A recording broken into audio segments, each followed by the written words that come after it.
سڵاتان لێبێت و ئەم کاتتان باش بینەرانی خۆشەویستی تەلەڤیزیۆنی کۆمەڵە بە یارمەتی هاوڕێیانی هاوکارم لە خزمەتاندام بۆ پێشکەشکردنی گەشتی هەواڵەکانی سەر لە بەیانی ڕۆژی شەمە. سەرەتا سەردێڕی گرنگترین هەواڵەکان: ناڕزایەتی خەڵکی کوردستان لە ئازگرانی مادە خۆراکیەکان، بەڕێوەچوونی هەڵمەتی زاگرۆستانە لە شاری سەقز، ئاشکرابوونی نەخشی ژنانی بەسیجی کرماشان لە دەستدرێژی بۆ سەرکشانی خوێندکار، کۆبوونەوەی کرێکارانی ڕەسمی نەوت لە شەرکەتی بەهرەگان، خۆپیشاندانی خەڵکی مێکزیک دژ بە هێرشەکانی ئیسرائیل بۆ سەر غەزا و قەیرانی کۆچبەران لە سنوورەکانی نێوان مێکزیک و ئەمریکا.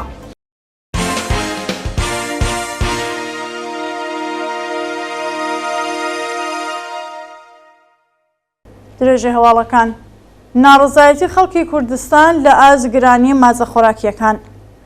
بەپێ هەواڵی گەیشتوو، زانیشتوانی پارێزگای کوردستان لە ئازگرانی لە ڕادەبەدەری مازە خۆراکیەکان ناڕازین و دەڵێن نرخەکان لەو پارێزگایە لە چاو پارێزگاکانی دیکە 20% گرانترا. بەوتەی هاونیشتمانیان نرخی مادە خۆراکیەکان بە تایبەت مادە پرۆتۆینەکان وەکو مریشک و هێلکە 17% شۆدە سەرەوە و لە ئێستادا نرخی هەر زانە هێلکە بۆ 5,000 تمەن بەرز بۆتەوە و نرخی هەر کیلۆ گۆشتی مریشک 85,000 تمەن ڕاگەیەندراوە. لە حاڵێکدا لە دوکانەکانی نێوشار کیلۆیەک 120,000 تمەن دەفرۆشرێت. بەڕێوەچوونی هەڵمەتی زاگرۆستانە لە شاری سەقز. ڕۆژی هەینی حەفزەی سەرماوەزی 1402 ئەنجامانی ئەنجومەنی ژینگە پارێزی ژیانی سەوزی سەقز و کۆمەڵێک لە خەڵکی ئەو شارە لە شیعەکانی دۆروبەری شاردا چالاکی ژینگەیان بەڕێوە برد. بەشداربوونی ئەو چالاکیە لە درێژەی هەڵمەتی زاگرۆستانە لە شارە جۆراوجۆرەکانی کوردستان دەیان نەمامی گۆیژ و دنکی بادەمیان لە چیەکانی دۆروبەری ئەو شارەدا چاند. لە ئەنگرانی سروش داوایان لە خەڵکی کوردستان کرد پاک و خاوێنی ژینگە ڕابگرن و دارستان و مێرگەکان نەسووتێنن تاکوونەوەکانی داهاتووش بەهرە لێ ببن. ئاشکرابوونی ڕۆڵی ژنانی بەسیجی کرماشان لە دەستدرێژی بۆ سەرکشانی خوێندکار. بەپێ زانیاریەکان هێزەکانی سوپای پاسدارانی کرماشان لە ڕەوتی شۆڕەشی ژینە بەلانی کەم دەستدرێژی سێکسیان کردووەتە سەر سێ کچی خوێندکار و ژنانی بەسیجی دۆر و نەخشیش سەرەکیان بووە. بە وتەی سەرچاوەکانی هەواڵ، بەسیجی خاهەرانی کرماشان دۆری سەرەکیان لە شناسایی و ڕەفاندنی کشانی خۆپیشاندەر لە بزوستنەوەی ژنجیان ئازادیدا بووە، بە تایبەت خوێندکارانی کچی زانکۆی ڕازی کرماشان. لە نێوان ژنانی بەسیجیدا میترا جەهانگیری بەڕێوەبەری ئێستای سادی ڕفاهی زانکۆی ڕازی کرماشان و ئەنجامی شۆرای ناوەندی حەزبی مؤتەلفە ئیسلامی لە پارێزگای کرماشان سەرەکی ترین کەس بووە کە بە دوێی کچانی ناڕازیدا کەوتووە و بە یارمەتی هێزەکانی سوپای پاسداران دەست بەسەریانی کردووە. لە کاتی خۆپیشاندانەکانی کرماشان، میترا جەهانگیری هاوڕێی لەگەڵ سی بەکرێگیراوی بەسیجی دیکە لە خابگەی کشانێک کەوسەر جێگیرکرابوون و کچانی خوێندکاریان ڕادەستی ئیتڵاعاتی سوپای پاسداران کردووە.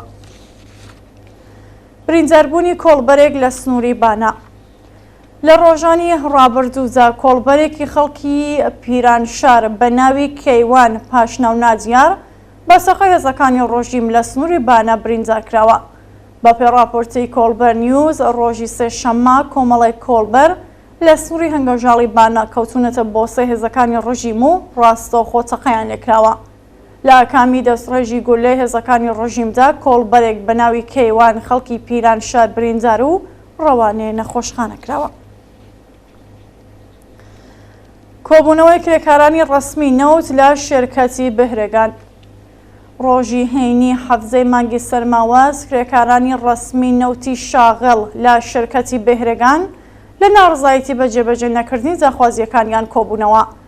کرێکارانی ڕەسمی نەوت خوازیاری وەلانانی سەقفی هەغدەست، وەلانانی یاسەنگیەکانی بەردەم حەقی سەنەواتی خانەنشینی، بەکردەوە دەرهاتنی تەواوی مادەی 10 ئەرک و بەرپرسیارەتی پێرسۆنێلی نەوت، گەڕانەوەی و بڕەپارەیە لە ساڵانی ڕابردوو وەکو باج لەسەر هەغدەستەکانیان کەمکراوە، هەڵوەشانەوەی بڕیاری جیاکردنەوەی پیشەکان لە ناوچە ئەمەڵەیەتەکانی نەوت و کۆسای هێنان با دەستێوەرزانەکانی دەوڵەت لە سندوقی خانەنشینی بوون.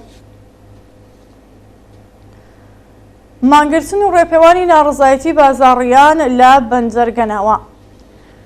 ڕۆژی هەینی حەڤدەی سەرماوەزی 1402 بازاڕیان و خاوەن بەلەمەکانی بەندەرگەناوە بۆ جارێکی دیکە دژ بە جێبەجێ نەکردنی جاواکاریەکانیان مانیان گرت و ڕێپێوانی ناڕزایەتیان بەڕێوە برد.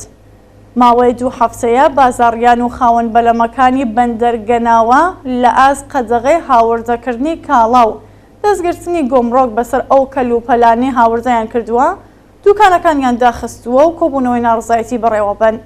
لەو ماوەیەدا هیچ بەرپرسێکی ڕژیم نەچووە بەدەم داواکاریەکەیان و هیچ ناوەندێکی حکوومەتیش بایەخی بە کێشەکەیان نەداوە.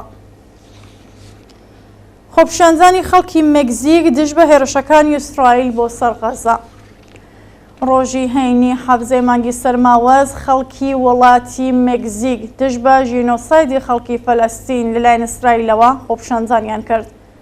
بەشداربووانی ئەو ڕێپێوانە لە شاری میکزیکۆ سیتی بە بەرزکردنەوەی ئاڵای فەلەستین و وستنەوەی دروشم دژ بە دەوڵەتی فاشیستی ئیسرائیل خوازیاری ڕاگررتنی شەڕ و ڕاگەیاندنی ئاگربەستی هەمیشەی بوون.